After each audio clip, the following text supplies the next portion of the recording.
Alright, so this is going to be kind of a boring video, but it's about credit score. Okay, people who are trying to improve their credit score. Well, we're taking into a couple things. They got basically your amount of credit, your credit history. Okay, how much you're actually using, the time that you've had credit. Okay, your payment history, the new cards that you're adding.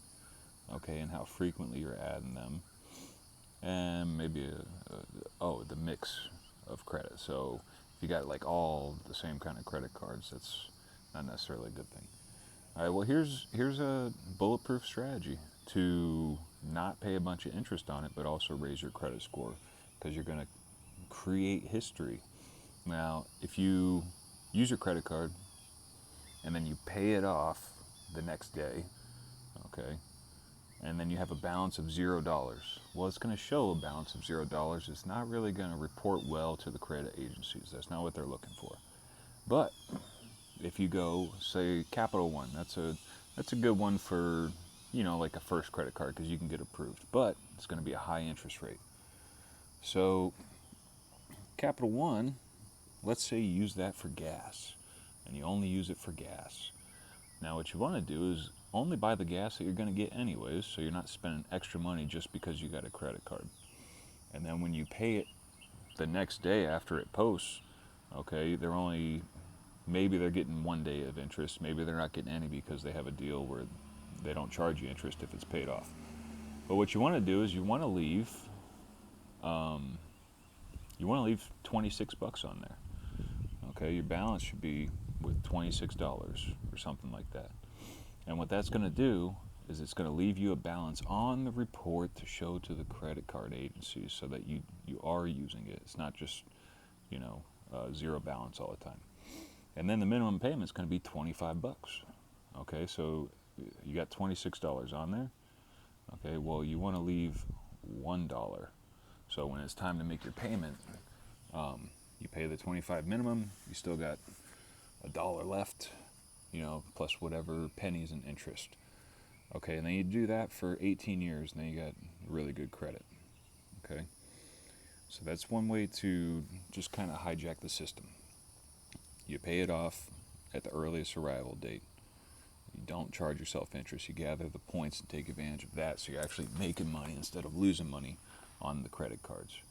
And then you leave something on the balance for the credit reporting agencies, so they can see a payment history. If they see across the board for 18 years that you got $1 on your balance and you have like $8,000 available, well, that's going to report good, because you're only using 1% and you got 99 to go. It shows responsibility, self-control, all that stuff that they're looking for. Now, they also want interest, they also want this and that and the other, your data, all that. But put that stuff aside. All right, so then you have to think about structuring your accounts. If you structure your accounts a certain way, you can maximize the benefits and minimize all of the negative attributes of having a credit card. But I guess I'll just leave it at that.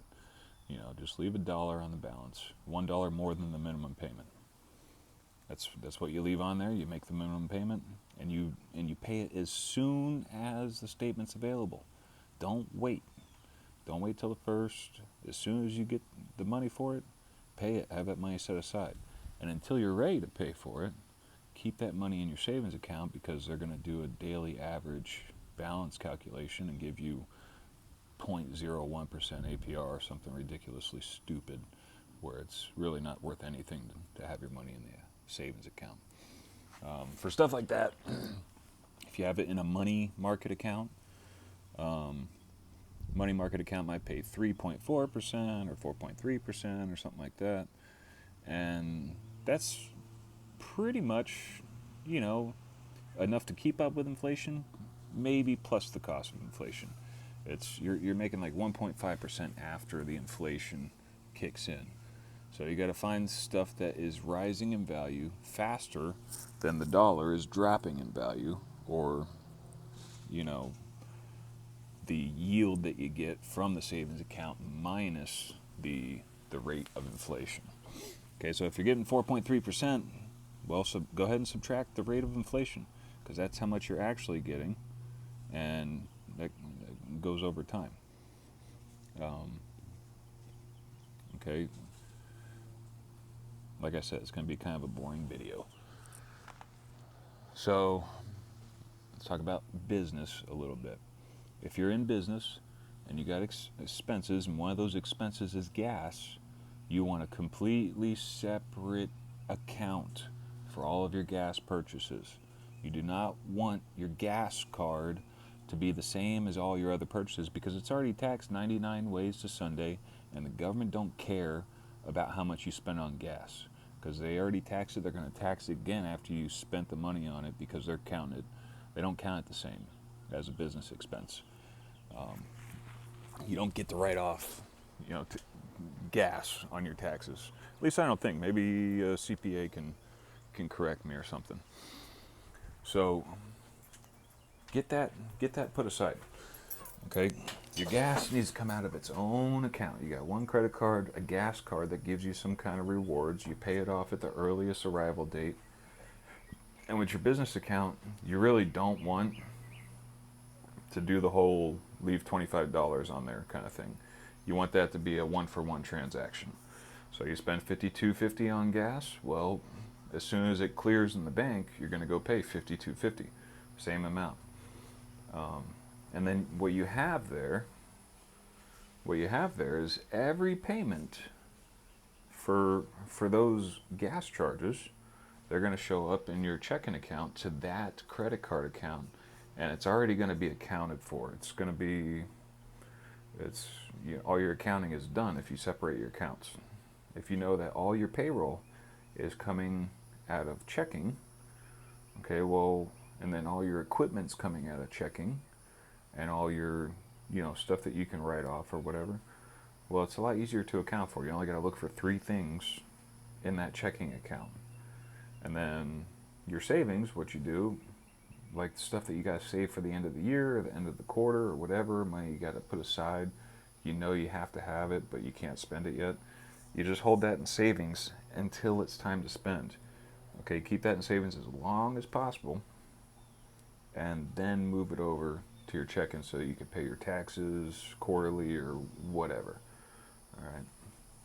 So that's, if you do all those things, and you don't have to do it on business side, you should do it on your personal side too, if it's not like against your religion to use credit cards or something. Okay, have one card that's for gas, and you get rewards for gas.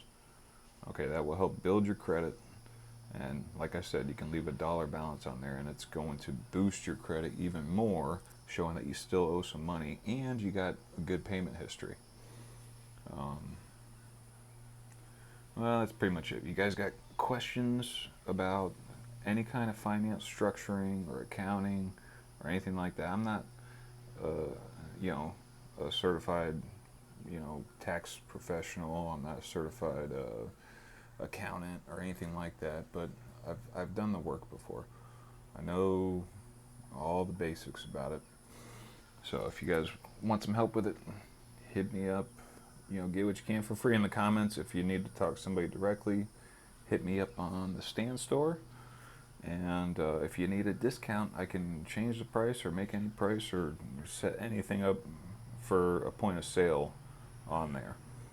And it's not really that big of a deal. It takes a couple of minutes, but if you guys need a discount, just ask for a discount and I'll probably do it. And then also I try to do free work on Saturdays. So if you got something on a Saturday, let me know.